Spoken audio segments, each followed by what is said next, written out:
이 밤에 여러분과 함께 나눌 말씀은 고난 중에 보여주신 승리, 고난 중에 보여주신 승리라는 제목의 말씀입니다. 기독교를 대표하는 여러 가지 단어가 있을 텐데 그중 짝을 이루는 두 가지 단어를 이야기한다면 고난과 승리라는 단어일 것입니다. 고난과 승리는 사실 대조적인 그런 단어입니다. 고난이라는 단어만 보면 억울하게 당한 것 같고 패배한 것 같은 그런 단어이지요. 반대로 승리는 사실 기독교에 있어서는 별로 어울리지 않는 단어입니다. 기독교는 희생하고 져주는 종교지 무슨 승리를 이야기하겠습니까? 그러나 오늘 새벽에 나누었던 말씀 고난 중에 보여주신 십자가는 정확하게 고난과 승리를 함축하고 있는 기독교의 가장 대표적인 상징물이라 할 것입니다.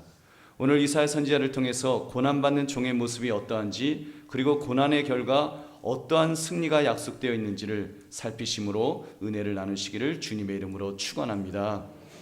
하나님께서 보내실 종 메시아는 고난의 종의 모습으로 오셨다. 지금 이렇게 성경은 말씀합니다. 또 이렇게 예언하는 것입니다. 마치 도수장으로 끌려가는 한 마리 양처럼 억울한 고통 속에서도 항거하지 않고 단지 하나님의 뜻을 행하는데 최선을 다한다는 사실을 이렇게 보여주고 있습니다. 여러분, 이 지금 예수님이 태어나시기 전 이미 한 600년, 700년 전에 지금 그의 모습을 이렇게 예언하고 있는 그 모습과 우리 예수님의 모습을 한번 비교해 보시기 바랍니다. 그는 끝까지 침묵하셨다고 했습니다. 오늘 말씀 7절, 그가 곤욕을 당하여 괴로울 때에도 그의 입을 열지 아니하였으며 마치 도수장으로 끌려가는 어린 양과 털 깎는 자 앞에서 잠잠한 양같이 그의 입을 열지 아니하였도다. 실제로 예수님께서 십자가실 때에 곤욕을 당하셨습니다. 안나스와 가야바 그리고 헤롯과 빌라도에게 신문 받으셨는데 불법이 난무했고 거짓 증인들의 목소리가 얼마나 컸었던지요. 그것은 무고히 당하는 괴로움이었습니다. 그런데도 예수님은 침묵하셨습니다. 그 모습을 털 깎는 자 앞에 잠잠한 양같이 입을 열지 않았다, 이렇게 말씀합니다. 저는 양이 털 깎는 것을 보았습니다. 움직이지 못하도록 얼굴을 바닥에 처박은 채 이렇게 털을 깎습니다. 깎다 보면 털 깎는 자가 실수로 생사를 상하게 할 수도 있습니다. 그러나 한번 꿈틀거려 볼 뿐 꼼짝 못한 채 털을 깎이우는 양의 모습이 곧 우리 주님의 모습이라는 것입니다. 여러분, 사뭇 이 시대에 조그마한 해를 당해도 댓글을 올리고 고소를 하고 고발을 하는, 정말 이 시대의 우리의 모습과는 너무나도 대조되는 모습입니다. 우리는 참지를 못합니다. 우리는 견디지를 못해요. 근데 우리 주님께서는 우리의 죄를 용서하시기 위해서 그 억울한 고통과 고난도 묵묵히 모두 감당해 주셨던 것입니다. 그리고 또 한 가지, 그의 침묵은 저항하지 않고 순종하는 모습으로 나타났습니다. 우리 8절 말씀 한번 같이 읽어보겠습니다. 시작. 그는 곤욕과 신문을 당하고 끌려갔으나 그 세대 중에 누가 생각하기를 그가 살아있는 자들의 땅에서 끊어짐은 마땅히 형벌받을 내 백성의 허물 때문이라 하였으리요.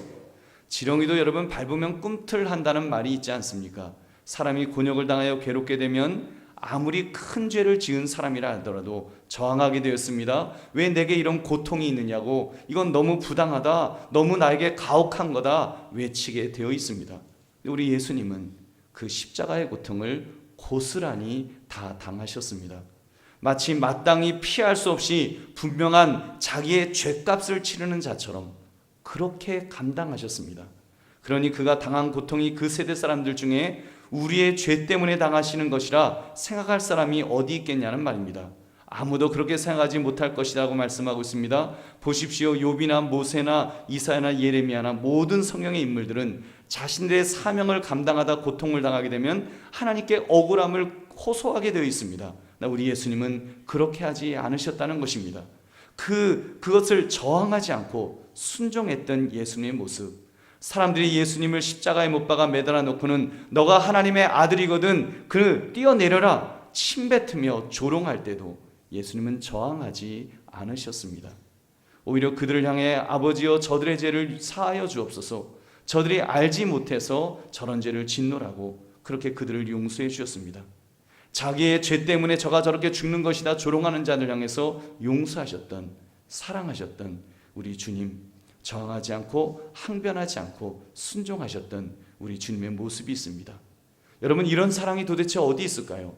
누가 여러분 이렇게까지 이런 사랑으로 표현할 수가 있겠습니까? 오른밤을 때리거든 왼밤을 돌려대라. 여러분, 그것도 쉽지 않은 말씀인데 우리 주님은 죽으시면서까지 그 사랑을 베풀어 주셨습니다. 우리가 받은 사랑은 그런 사랑인 것입니다. 그리고 우리를 사랑하신 예수님은 그런 행동을 하실 만한 성품을 가지셨다라고 말씀합니다. 온유한 성품 말입니다. 우리 9절 말씀 함께 읽겠습니다. 시작. 그는 강포를 행하지 아니하였고 그의 입에 거짓이 없었으나 그의 무덤이 악인들과 함께 있었으며 그가 죽은 후에 부자와 함께 있었도다. 아멘. 여러분, 예언의 말씀처럼 우리 예수님 그렇게 사셨습니다. 우리를 구원하신 예수님은 온유한 성품을 가지셨습니다. 한순간도 강포하지 않으셨다는 것입니다. 여러분, 좋을 때 좋은 사람은 좋은 사람이 좋지 않은 사람이 어디 있겠습니까? 좋지 않을 때 정말 억울한 일을 만나고 힘든 일을 만났을 때 화내지 않을 수 있는 사람, 그런 사람이 온유한 사람입니다. 우리 예수님은 그런 분이셨습니다. 단 한 번도 강포를 행하지 않으셨다. 폭력적이지 않으셨다는 것입니다. 왜요? 우리를 구원하시기 위해서, 우리를 구원하시고 우리의 구원을 완성하시기 위해서 우리 예수님은 그것을 고스란히 감당하셨습니다. 그러한 성품을 끝까지 유지하셨습니다. 여러분, 그 늘 진리의 말씀만을 전했던 예수님, 그는 우리의 참된 그러한 구세주가 되어주신 줄로 믿습니다. 여러분, 그렇다면 예수님의 이러한 고난이 값어치 없이 희생으로 끝이 난 것일까요? 여러분, 그런 고난이 그냥 희생으로, 세상은 말합니다. 그렇게 희생하면 무엇하느냐고 말합니다. 말없이 희생만 한다고, 저항하지 않고 참기만 한다고 누가 알아주느냐, 이렇게 조롱합니다. 심지어 착한 것을 트집 잡습니다. 착한 것은 좋은 성품이 아니다. 적당히 성질을 부릴 줄 아는 것이 처세다. 그래야 남들이 당신을 대접해 줄 거다. 그렇게 가르치려고 합니다. 괜히 희생해봤자 힘없는 희생자로 끝이 날 뿐이라고 그렇게 말하는 것입니다. 과연 그럴까요? 여러분, 성경은 여호와의 종이, 이 고난의 종이 당한 고난의 결과를 분명하게 말씀하고 있습니다. 10절부터 12절의 말씀은 이사야 선지자 입을 통한 예언의 말씀입니다. 예언은 미래에 이루어질 그런 어떤 약속이지요. 여러분, 이루어질 수도 있지만 이루어지지 않을 수도 있을 것입니다. 그냥 공허하게 돌아오지 않는 메아리가 될 수도 있을 것입니다. 그러나 오늘 말씀은 아닙니다. 이것은 그냥 예언의 말씀이 아니라 하나님의 말씀이기 때문에 반드시 이루어집니다. 여러분, 더구나 하나님의 아들에 관한 예언이 이루어지지 않을 리가 없습니다. 모두 이루어졌습니다. 여러분, 하나도 빠짐없이 모두 이루어졌습니다. 보십시오. 10절을 보시면 그 씨를 보게 되면 그날이 길게 될 것이라고 하였습니다. 우리 10절 말씀 함께 읽어보겠습니다. 시작. 여호와께서 그에게 상함을 받게 하시기를 원하사 질고를 당하게 하셨은즉 그의 영혼을 속건제물로 드리기에 이르면 그가 씨를 보게 되며 그의 날은 길 것이요 또 그의 손으로 여호와께서 기뻐하시는 뜻을 성취하리로다. 아멘. 그 씨를 보게 될 것이다 라고 그렇게 예언하셨습니다. 씨는 자손을 의미합니다. 곧 우리 같은 영적 자손을 가리키는 것입니다. 여러분, 우리 스스로를 한번 들여다보십시오. 내가 바로 그 씨를 보게 될 것이라는 예언의 성취입니다.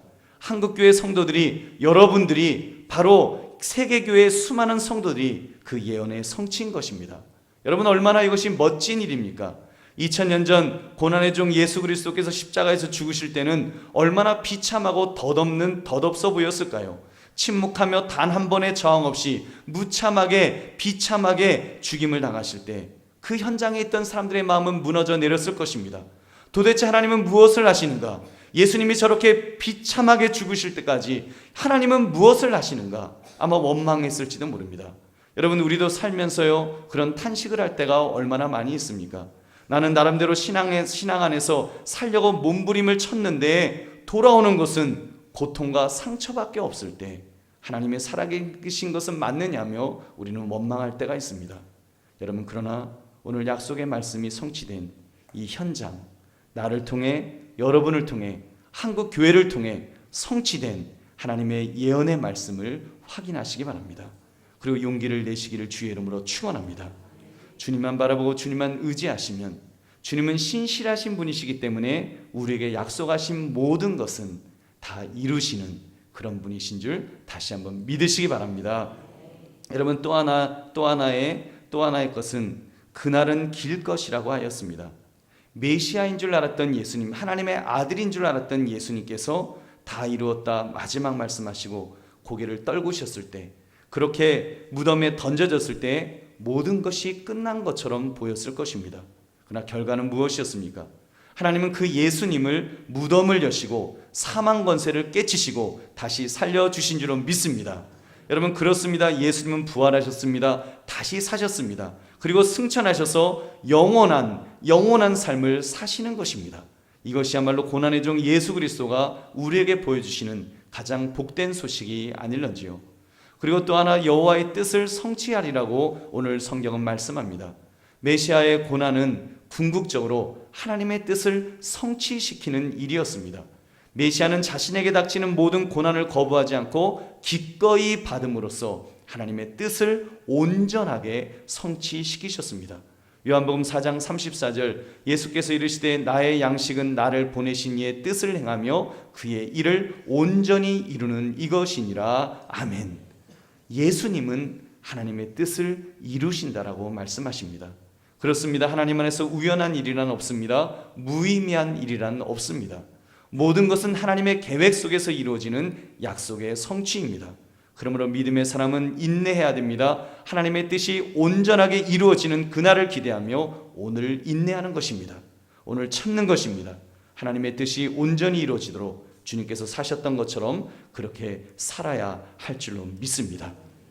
그리고 여러분, 우리 11절도 한번 같이 보겠습니다. 함께 읽겠습니다. 시작. 그가 자기 영혼에 수고한 것을 보고 만족하게 여길 것이라. 나의 의로운 종이 자기 지식으로 많은 사람을 의롭게 하며 또 그들의 죄악을 친히 담당하리로다. 아멘. 고난의 종은 고난을 통해서 많은 사람을 의롭게 한다고 말씀합니다. 오늘 아침에 함께 나누었습니다. 그가 징계를 받음으로 우리는 평화를 누리고 그가 채찍에 맞음으로 우리는 나음을 입었도다. 여러분, 특히 의로운 종이 자기 지식으로 많은 사람을 의롭게 한다고 오늘 본문은 말씀합니다. 무슨 지식을 말씀합니까? 메시아에 관한 지식입니다. 그리스도에 관한 지식입니다. 즉 복음의 말씀인 것입니다. 예수가 그리스도시다, 하나님의 아들이시다, 그 아들의 대속과 고난과 죽음 그리고 부활에 대한 소식이, 여러분, 이것이 얼마나 중요한 것인지요.